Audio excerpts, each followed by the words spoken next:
اسی آبادی سے ہیں, اسی قوم سے ہیں. کرٹس ایک ایوارڈ وننگ آتھر ہے, ایک شاعرہ ہے, پبلک اسپیکر ہے, ایک ماں ہے, اور جن موضوعات پر وہ بات کرتی ہے وہ شناخت یا آئیڈینٹی ہے, اسپریچولیٹی ہے, سیلف کیئر ہے, اور ایک انسان ہونے کا کیا مطلب ہے, مطلب بطور انسان ہمیں کیسے جینا چاہیے, یہ بھی اس کا ایک بنیادی موضوع ہے. اگر میں کتاب کے سینٹرل آرگومنٹ کی بات کروں تو وہ بیسیکلی یہ ہے, یہ کتاب ہی ریزسٹنس کے بارے میں ہے, تو ریزسٹنس کے بارے میں اس کا یہ کہنا ہے کہ مزاحمت محض مخالفت نہیں ہے, بلکہ یہ زندگی میں تکمیل یعنی ہولنس اور آزادی ڈھونڈنے کا ایک مسلسل اسٹرگل ہے, ایک جد و جہد ہے. اور پھر اس کے کئی پہلو ہیں. ہماری ذاتی زندگی ایک پہلو ہے, کمیونل زندگی ہوتی ہے جس میں ہم دوسرے لوگوں اور اپنے ماحول کے ساتھ انٹریکٹ کرتے ہیں. پھر ہمارا ایک انسسٹرل ریلم ہوتا ہے, ڈومین ہوتا ہے, جس میں ہم سے پہلے جو لوگ گزرے ہوتے ہیں ان کے ساتھ ہم ریلیٹ کرتے ہیں. اور کتاب کا جو اسٹرکچر ہے وہ بڑا آرگنائزڈ ہے. کتاب کو رائٹر نے 4 ریلمز یا ڈومینس میں تقسیم کیا ہے, اور یہ جو ریلمز ہیں یہ بیسیکلی ریزسٹنس کو انہوں نے تقسیم کیا ہے, اگرچہ وہ اس کی قائل ہے کہ ریزسٹنس یا یہ جو ریلمز ہے یہ آپس میں انٹر کنیکٹڈ ہے, لیکن سمجھانے کے لیے انہوں نے اسے تقسیم کیا ہے. اس میں سب سے پہلے پرسنل ریلم ہے جس میں وہ پوری ایک انڈیویجول انسان کی جو ہماری زندگی ہوتی ہے اس کے حوالے سے بات کرتی ہے, پرسنل گروتھ کے حوالے سے, یا جو ہمارے انٹرنل بائسز ہوتے ہیں اس کے حوالے سے بات کرتی ہے, اور جو ہیلنگ ہوتی ہے ہماری اس کی بات کرتی ہے. اس کے بعد کمیونل ریلم ہے. کمیونل ریلم میں وہ بات کرتی ہے کہ ہم دوسرے لوگوں کے ساتھ جب انٹریکٹ کرتے ہیں تو اس میں ریزسٹنس کہاں فائل کرتی ہے, اور اس ریلم میں وہ صرف لوگوں کی بات نہیں کرتی بلکہ ہمارے ارد گرد کا جو ماحول ہوتا ہے اس کے ساتھ ہمارا انٹریکشن کس نوعیت کا ہوتا ہے. اس کے بعد انسسٹرل ریلم ہوتا ہے. انسسٹرل ریلم میں بیسیکلی جو ہمارے آباء و اجداد ہیں یعنی اتحاد سے تاریخ کے ساتھ وہ ریزسٹنس کو ریلیٹ کرتی ہیں. اور پھر انٹیگرل ریلم ہوتا ہے. انٹیگرل ریلم میں بیسیکلی یہ جو 3 ریلمز جن کی بات ہوئی وہ سب انٹرسیکٹ کرتے ہیں اور ایک ہولسٹک ریزسٹنس کو جنم دیتے ہیں. سب سے پہلے ہم ریزسٹنس کی بات کرتے ہیں کہ ریزسٹنس دراصل ہے کیا. شاید آپ میں سے بہت ساروں کو فزکس کی وہ ڈیفینیشن یاد آتی ہوگی, الیکٹران کے فلو کو جو مزاحمت ہوتی ہے اس کو ہم ریزسٹنس کہتے ہیں. یا آپ کے ذہن میں شاید ایک وسیلہ احتجاج وغیرہ گزر رہا ہوگا. اس رائٹر کے مطابق اگر میں ہو بہو ان کے الفاظ کاپی کروں تو وہ کہتی ہے the way we use our everyday lives to exert energy against the dangerous status quo of our time. ہم جس ٹیمپورل دور میں رہ رہے ہوتے ہیں وہاں کچھ ظلم اور بربریت کے مظاہر ہوتے ہیں. اب اس کے خلاف جب آپ ریزسٹ کرتے ہیں, مزاحمت کرتے ہیں, اس کو ہونے نہیں دیتے, تو اس کو رائٹر نے ریزسٹنس کا نام دیا ہے. اور اس میں جو یہ ایک لفظ ہے ایوری ڈے لائفز, یہ اہم ہے کیونکہ رائٹر نے مزاحمت کو ہماری جو روزمرہ زندگی ہے اس کے ساتھ ریلیٹ کیا. وہ سمجھتی ہے کہ ریزسٹنس صرف یہ نہیں ہے کہ آپ باہر نکلتے ہیں, احتجاج کرتے ہیں, اسٹیٹ کو چیلنج کرتے ہیں یا کسی خاص آرگنائزیشن وغیرہ کو, بلکہ ہماری جو روزمرہ زندگی ہوتی ہے اس کے جو مظاہر ہوتے ہیں وہ بھی ریزسٹنس کا لازمی حصہ ہوتے ہیں. اچھا, ریزسٹنس کے بارے میں اس کا کہنا ہے کہ ریزسٹنس محض کسی چیز کو یا کسی فورس کو اپوز کرنا نہیں ہے, بلکہ اس میں آپ نے ایک الٹرنیٹیو چوز بھی کرنا ہوتا ہے.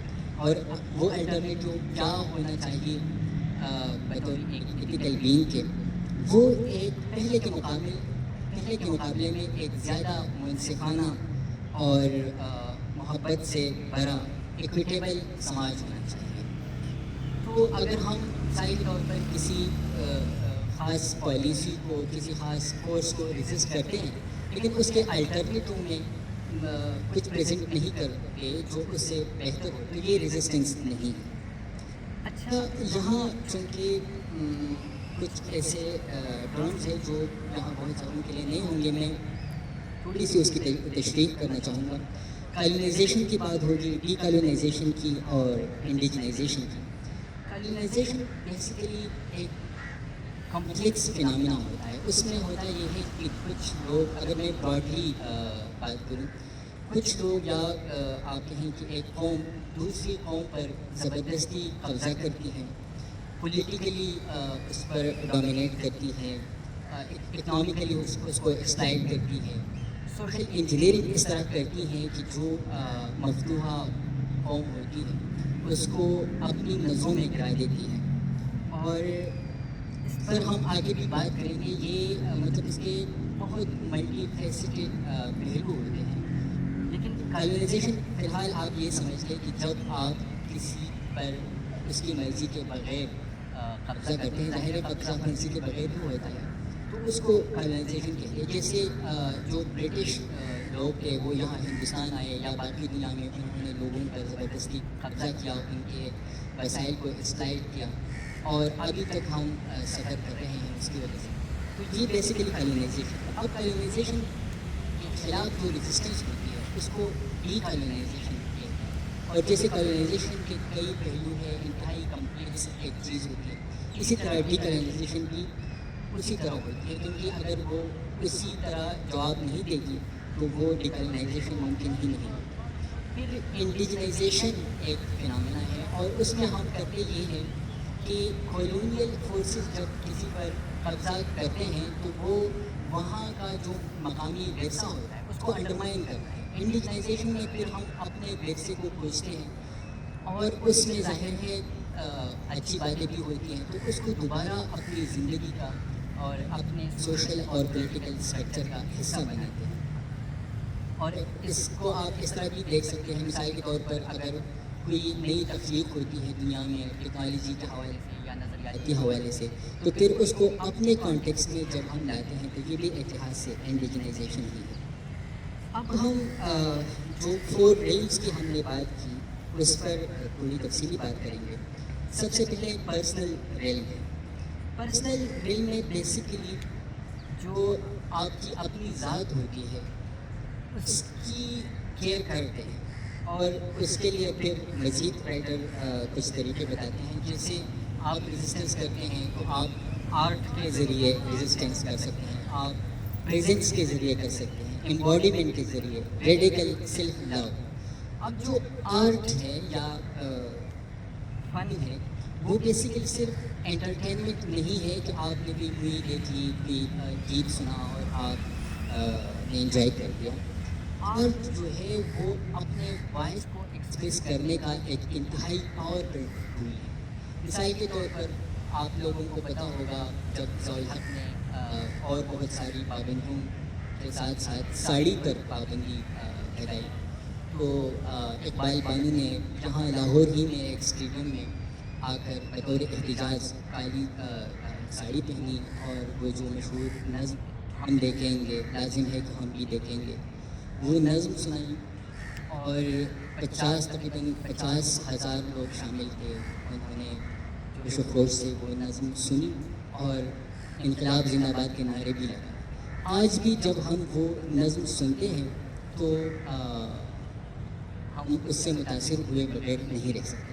اسی طرح جو آرٹ ہوتا ہے اس کی کوئی باؤنڈری نہیں ہوتی. آپ میں سے بہت ساروں نے بیلا چاؤ سانگ سنا ہوگا, اور مجھے یقین ہے کہ میری طرح آپ لوگوں نے بھی اس کے معنی نہیں دیکھے ہوں گے کہ یہ جو اٹالین سانگ ہے اس کا مطلب کیا ہے. میں نے کل رات ہی اس کے, کیونکہ مجھے اسپاٹیفائی نے ریسنٹلی بتایا کہ پچھلے سال جو آپ نے گیت سنے تھے ان میں سے ایک یہ والا سانگ جو ٹاپ 5 سانگس تھے ان میں سے ایک یہ تھا. پھر میں نے اس کے معنی دیکھے اور معنی اچھے ہی تھے, لیکن پہلے میں معنی جانے بغیر اس سے اتنا انسپائرڈ ہوتا تھا, میں اس سے ریلیٹ کرتا تھا, کیونکہ آرٹ کی خوبصورتی بھی ہے اور اس کی طاقت. اسی طرح اگر آپ دیکھیں پیلسٹائن پر اگر آپ اسپاٹیفائی کا سرچ کر لیں تو تقریباً ہر زبان میں، ہر بڑی زبان میں اس فلسطینین اسٹرگل کے حوالے سے لوگوں نے گیت لکھے ہیں، پھر وہ گائے بھی ہیں، اور جب آپ سنتے ہیں تو آپ پر اثر بھی ہوتا ہے اور آپ کو وہاں کے حالات کا بھی پتہ چل جاتا ہے ایک نئے پیغام۔ آرٹ کی دوسری بات یہ ہے کہ عام طور پر کچھ باتیں ممکن ہے ہم نظر انداز کرتے ہیں، لیکن جب وہ آرٹ کا حصہ بن جاتی ہے، مثال کے طور پر اس پر فلم بنتی ہے، وہ ایک شعر کا حصہ بن جاتی ہے یا دوسرے جتنے بھی مظاہر ہے آرٹ کے، تو ہماری توجہ اس طرف چلی جاتی ہے، کیونکہ آرٹ کا ظاہر ہے ایکسپریس کرنے کا اپنا ایک طریقہ ہوتا ہے۔ پھر آرٹ کے ذریعے ہم جو مارجنلائز کمیونٹیز ہوتی ہیں ان کو بھی آواز دے سکتے ہیں، ایک پلیٹ فارم مہیا کر سکتے ہیں۔ مثال کے طور پر ایک آرٹ ہے، اس کو ڈس آرٹ کہتے ہیں، اس میں بیسیکلی جو ڈسیبل، بلکہ یہ لفظ مناسب نہیں ہے، ڈیفرنٹلی ایبل لوگ ہوتے ہیں ان کی نمائندگی کی جاتی ہے، ان کے حقوق کے لیے آواز اٹھائی جاتی ہے، اور ان کی جو ایبلٹیز ہیں، ظاہر سماج نے تو ان کو ڈسیبل قرار دیا ہوتا ہے، لیکن ان کی جو ایبلٹیز ہوتی ہیں، جو یونیک کیپیسٹیز ہوتی ہیں، اس کی بات ہوتی ہے۔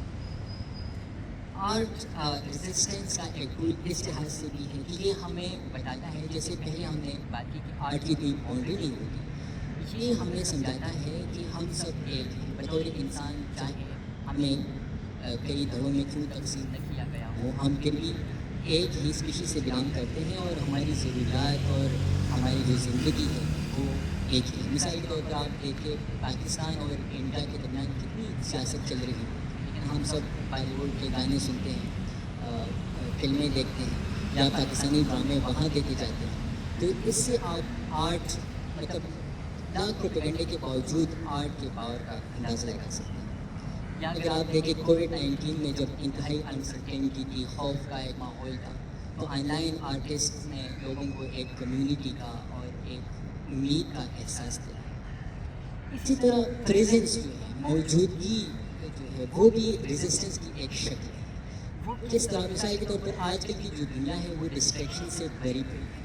سوشل میڈیا آپ دیکھ لیں، آپ مطلب یہاں باہر سڑکوں پر بھی جاتے ہیں، دیواروں پر ایڈورٹیزمنٹس نظر آ رہے ہوں گے، آپ کی ذاتی زندگی، پھر آپ کی جو معاشی زندگی ہے، پھر سیاسی جو حالات ہوتے ہیں، اور ہر طرف سے انفارمیشن کی ایک بمبارمنٹ ہو رہے ہوتے ہیں، تو اس ماحول میں پریزنس جو ہے وہ ان ایٹ سیلف ریزسٹنس ہے۔ پریزنس سے رائٹر کا مطلب یہ ہے کہ آپ اپنے آپ کے ساتھ وقت گزاریں، آپ خود کو سمجھیں، آپ جو ہے مطلب ایک باؤنڈری سیٹ کریں کہ یہ میری ذات ہے، میری زندگی ہے، یہ سوشل میڈیا ہے، یا یہ ریاست ہے، فیملی ہے، یا جو کچھ بھی ہے۔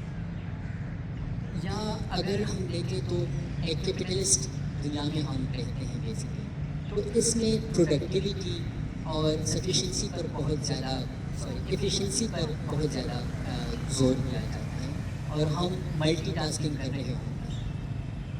ہم چاہتے ہیں کہ ہم زیادہ سے زیادہ کچھ پروڈیوس کریں، کچھ سیکھیں، کچھ کمائیں، کچھ ایون خرچ کریں، ہر لحاظ سے ایکسیس کی تلاش میں ہوتے ہیں، اور اس کے لیے ہمیں ملٹی ٹاسکنگ کرنا پڑتا ہے، اور جو ظاہر ہے اس کے بڑے نگیٹو بایولوجیکل امپیکٹس بھی تو ہوتے ہیں، لیکن وہ مطلب ڈی ہیومنائزنگ ہے۔ آپ ایک انسان ہیں، آپ مشین نہیں ہیں، آپ کی ایک انڈیویجول بینگ ہے، تو آپ کو اپنے آپ کے ساتھ جڑنا ہوتا ہے، اور آپ کو جڑنا چاہیے۔ تو رائٹر کے مطابق اس ڈسٹریکٹڈ دنیا میں پریزنس جو ہے وہ ان ایٹ سیلف نیچر کے ساتھ وقت گزارنا، اپنے آپ کے ساتھ میڈیٹیٹ کرنا، یہ بھی ایک ریزسٹنس کی صورت ہے۔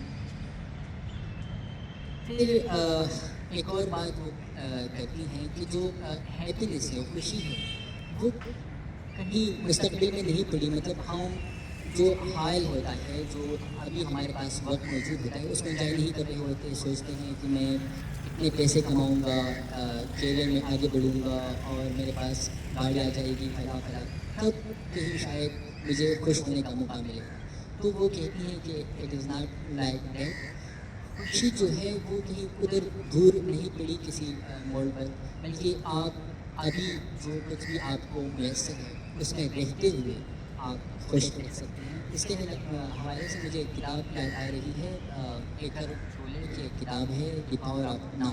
تو وہ جو ناؤ کا کانسیپٹ ہے بیسیکلی وہ سمجھاتی ہے, لیکن بڑے اچھے طریقے سے اس میں سمجھایا گیا. پھر امباڈیمنٹ بھی ریزسٹنس کی ایک صورت ہے. ہم جس سماج میں رہتے ہیں باڈی کے حوالے سے اس کے کچھ نارمز ہوتے ہیں.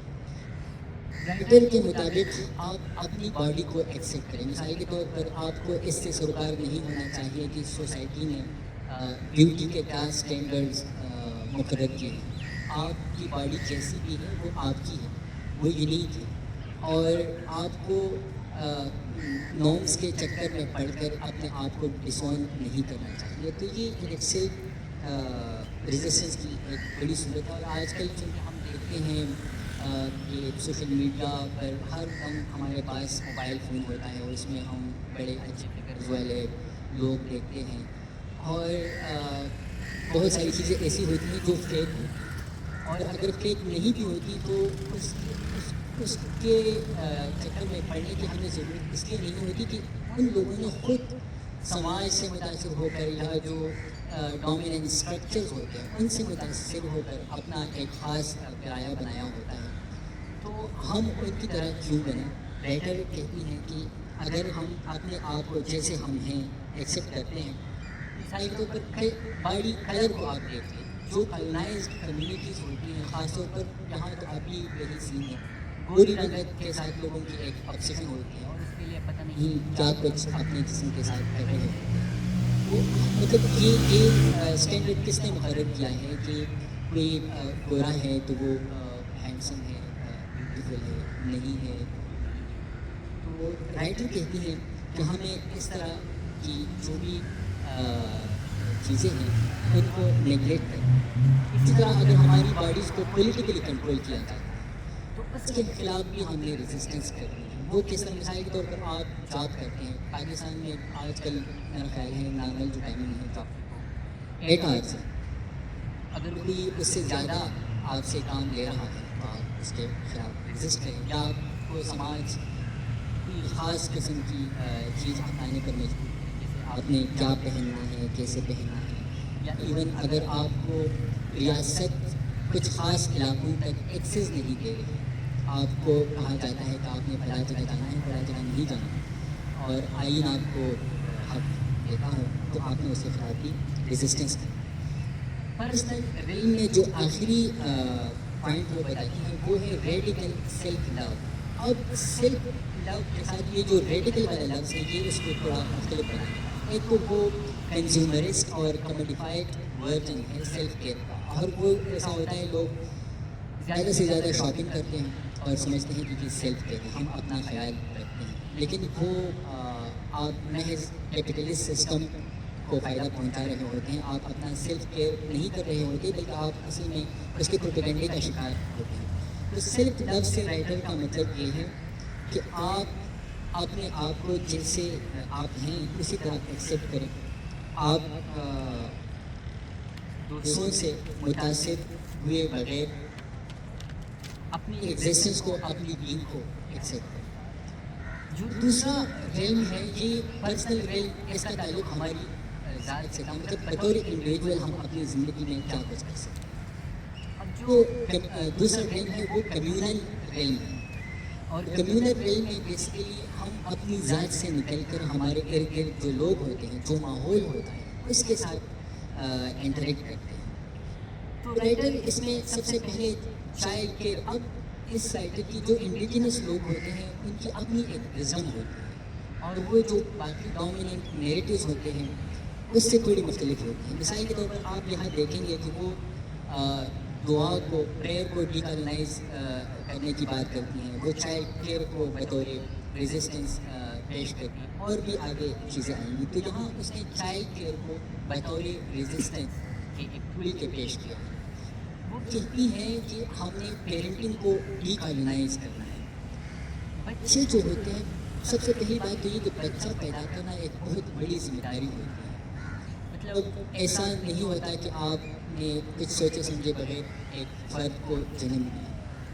یہاں تو کم لوگوں کو پتہ ہوتا ہے, لیکن نیٹلزم اور اینٹی نیٹلزم ایک بہت بڑی بحث سے چل سکے گا کہ بچے پیدا کرنا ایک اخلاقی ایک ایتھیکل کام ہے بھی کہ نہیں. اور اس کی وجہ یہ ہے کہ مطلب آپ کے پاس کوئی خاص لاجیکل پوائنٹ نہیں ہوتا کہ آپ ایک بچے کو جنم کیوں دیتے ہیں. مطلب آپ نے ظاہر ہے اس سے پوچھا تو ہوتا نہیں ہے نا, آپ پوچھ سکتے ہیں پھر یہ دنیا ہے تو اس میں کیا ایسا اچھا ہے کہ آپ ایک بچے کو جنم دیتے ہیں. تو یہ انتہائی کمپلیکس باتیں ہیں لیکن لوگ اس کو ٹیکن فار گرانٹیڈ کہتے ہیں. رائٹر کہتی ہے کہ ہم نے پیرنٹنگ کو ڈی کالونائز کرنا, وہ اس طرح کہ جو بچہ ہوتا ہے وہ اپنے والدین کی ذاتی ملکیت نہیں ہوتی, وہ ایک انڈیویجول بینگ ہوتا ہے, اس کے اپنے چوائسیز ہوتے ہیں. جنریشن گیپ ایک بہت بڑی چیز ہے. ہم مثال کے طور پر ہم جس دور میں پیدا ہوئے اور ابھی جہاں تک پہنچے ہیں, یہ سارے میں دیکھا ہوں تقریباً جنریشن زی ہے, تو ہم نے اپنی زندگی میں بہت بڑے بڑے انقلابات دیکھے ہیں, نظریاتی طور پر بھی اور خاص طور پر ٹیکنالوجیکلی. اور ٹیکنالوجی ظاہر ہے اس کے زندگی کا ہر پہلو متاثر ہوتا ہے.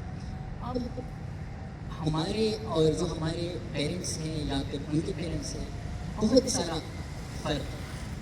اب اگر وہ اپنی مرضی سے ہم پر کوئی چوائسیز, بائسیز اور اپنے ڈریمز امپوز کرتے ہیں تو یہ غلط ہے. رائٹر کہتی ہے کہ ہم نے پیرنٹنگ کو ڈی کالونائز اس طرح کرنا ہے کہ ہم نے بچوں کو قبول کرنا ہے بطور انڈیویجول بینگس کی. ہم چونکہ سمجھتے ہیں کہ ہم بڑے ہوشیار ہیں اور بچے جو ہیں ان کے پاس کوئی وزڈم نہیں ہے, لیکن رائٹر اس کے خلاف سوچتی ہیں. وہ کہتی ہیں کہ بچوں میں کیوریاسٹی ہوتی ہے اور ہمیں ان سے سیکھنا چاہیے, نہ کہ انہیں ہم سے سیکھنا چاہیے, کم از کم اس حوالے سے. ہم تو وقت گزرنے کے ساتھ ساتھ اپنی کیوریاسٹی لوز کر لیتے ہیں. ہم جو بھی سوشل پولیٹیکل اسٹرکچر ہوتا ہے اس کا حصہ بن جاتے ہیں. تو رائٹر کہتی ہے کہ ہم نے بچوں سے ظاہر انہیں سکھانا بھی ہے لیکن ان سے سیکھنا بھی ہے. پالو فریرے کو اگر آپ نے پڑھا ہو, ان کی کتاب ہے پیڈاگوجی آف دی اپرسٹ, تو اس میں وہ بینکنگ ماڈل آف ایجوکیشن کی بات کرتے ہیں, جس میں آپ بس ایجوکیشن کو اس طرح لیتے ہیں کہ انفارمیشن اور جو بھی آپ کو نالج لگتی ہے وہ کسی میں زبردستی ڈالتے ہیں, یک طرفہ ایک ٹریفک ہوتا ہے. تو رائٹر اس کے خلاف بات کرتی ہیں اور ان کا کہنا یہ ہے کہ ہم نے اپنے بچوں پر اپنے جو ڈریمس, مثال کے طور پر یہ بڑا کہا جاتا ہے میرا خواب ہے آپ ڈاکٹر بن جائیں, خواب ہے آپ انجینئر بن جائیں.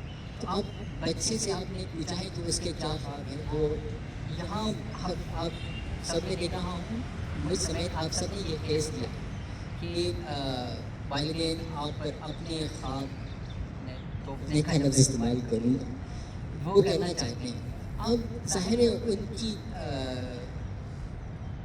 کچھ بھی آپ کہہ سکتے ہیں, مطلب میں اچھا میرے منہ میں اچھی لفظ نہیں آ رہے, لیکن بات یہ ہے کہ انہیں یہ سمجھنے میں دشواری ہوتی ہے کہ یار یہ بچہ جو ہے یہ ایک الگ دور کا, الگ ماحول کا اور الگ ڈیمانڈس کی پیداوار ہے, تو اس پر میں اپنے چوائسیز امپوز نہیں کر سکتا. لیکن پھر بھی وہ اس کے مرتکب ہو جاتے ہیں. پاکستان میں اگر آپ دیکھیں 20 ملین بچوں کو اسکول جانے کا حق بھی حاصل نہیں ہے, وہ آؤٹ آف اسکول. جہاں ٹی یو میں ہم بیٹھے ہیں, جہاں کینٹینس میں کتنے بچے کام کر رہے ہوتے ہیں, مزدوری کر رہے ہوتے ہیں, اور تنخواہ کتنی ملتی ہے 15 سے 20 یا میکسیمم 30, اور باقی ہم آرام سے پڑھ رہے ہوتے ہیں, تعلیم حاصل کر رہے ہوتے ہیں. تو رائٹر کہتی ہیں کہ ہم نے بچوں کے لیے, اپنے بچوں کے لیے بھی اور دوسروں کے بچوں کے لیے بھی ایسے اسپیسیز پرووائڈ کرنے ہیں جہاں وہ محفوظ رہیں, جہاں وہ اس طرح کے چائلڈ لیبر وغیرہ سے بھی آزاد رہیں اور انہیں یہ چیز فیس نہ کرنی پڑے. ایک دلچسپ بات وہ اپنا جو انڈیجنس وزڈم ہے اس کے حوالے سے کرتی ہیں. جو پوٹاواٹوری کلچر ہے اس میں بتایا جاتا ہے کہ آپ آج جو کچھ کرتے ہیں اس کے اثرات آگے کی جو 7 نسلیں ہوتی ہیں ان تک پہنچتے ہیں. تو اگر آپ بچوں کی اچھی تربیت کرتے ہیں تو وہ کل کے لیڈرز ہوتے ہیں, یا اگر اس بات کو آپ قبول کرتے ہیں جو کہ ظاہر ہے ان کی اپنی وزڈم ہے کہ اگر آپ بچوں کی اچھی تربیت کرتے ہیں تو اس کا امپیکٹ جو آگے 7 نسلیں ہیں منتر بھی ہوتے ہیں، بلکہ آپ اس کو مزید ایکسٹینڈ کر سکتے ہیں۔ دوسری جو بات ہے کمیونل ریلم میں وہ ایتھیکل پریکٹس کی ہے۔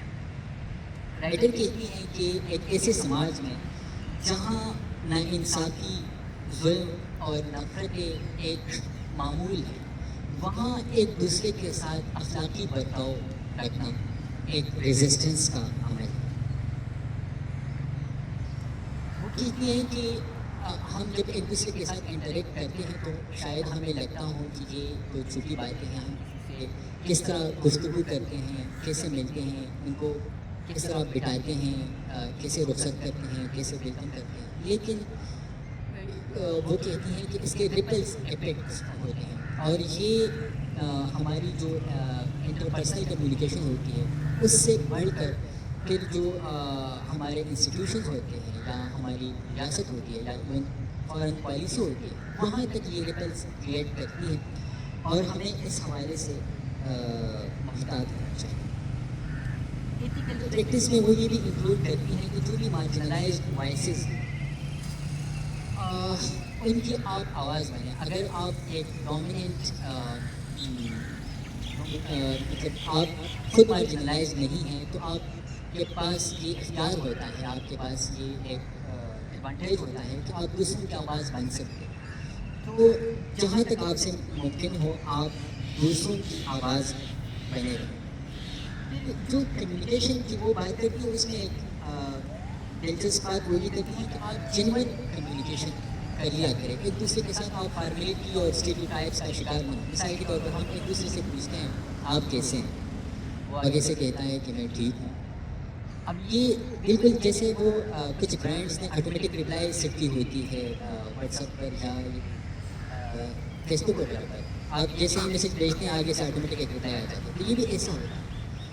پھر اگر میں آپ سے پوچھوں یار آپ سچ مچ کیسے ہیں، how are you feeling these days, تو پھر شاید آپ تھوڑے سے ہاں میں نے کہا تو کہ میں ٹھیک ہوں لیکن میں ٹھیک ہوں تو نہیں۔ وہ جینوئن کمیونیکیشن کی بات کرتی ہیں کہ آپ ایک دوسرے سے مطلب ہم سب بہت سارے پرابلم سے گزر رہے ہوتے ہیں، اور اگر ہم ایک دوسرے کو سنیں گے آتھینٹکلی سنیں گے، یعنی ایسا بھی نہیں کہ ہمیں کوئی اپنی کہانی سنا رہا ہے اور ہم یا موبائل میں گم ہیں یا ایسے ہی سن رہے ہیں، اور سنتے بھی اس لیے ہیں کہ جیسے ہی اس کا منہ بند ہوتا ہے کہ آگے سے ہم اپنی کہانی شروع کریں، اس طرح نہیں۔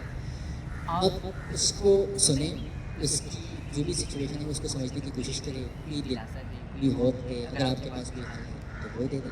تو یہ مطلب ایک دوسرے کی آواز بننا یہ بھی ریزسٹنس کی ایک صورت ہے۔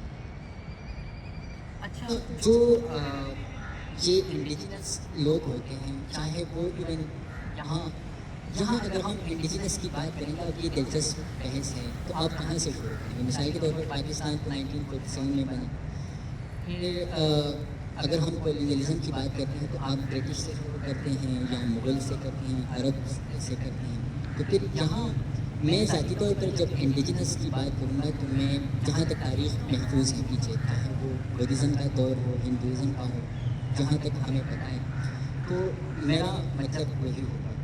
اچھا رائٹر کہتی ہیں کہ ایتھیکل پریکٹس جو ہے وہ صرف ہم انسانوں کے درمیان نہیں ہے، بلکہ ہمارے ارد گرد جو ماحول ہوتا ہے، زمین ہے، ریسورسز ہیں، ان کے حوالے سے بھی ہمیں اخلاقی برتاؤ اپنانا ہے۔ وہ اس طرح کہ اگر ریسورسز کی ایکسپلائٹیشن ہو رہی ہے اور وہ سسٹینیبل بیسس پر نہ ہو تو ہم نے اس کے لیے بھی آواز اٹھانا ہے۔ مثال کے طور پر کچھ دن پہلے سوات میں بحرین آپ لوگ نام سن چکے ہوں گے، وہاں کا ایک دریا ہے اور اس دریا کو اس کا راستہ وہ تبدیل کر رہے تھے، ظاہر ہے حکومت تبدیل کر رہی تھی کیونکہ انہوں نے وہاں ایک ڈیم بنانا۔ اب وہاں کی جو انڈیجنس کمیونٹی ہے ٹوروالی، وہ لوگ احتجاج کر رہے تھے کہ یار یہ تو مطلب آپ سے ہماری ایک ہیریٹیج ہے، ہماری شناخت کا ایک حصہ ہے، اور ظاہر ہے دریا ہے تو اس سے زمینیں سیراب ہوتی ہیں اور بہت سارے اس کے فوائد ہیں، آپ کیسے مطلب کیسے ہم سے پوچھے بغیر اس کا راستہ تبدیل کرتے ہیں؟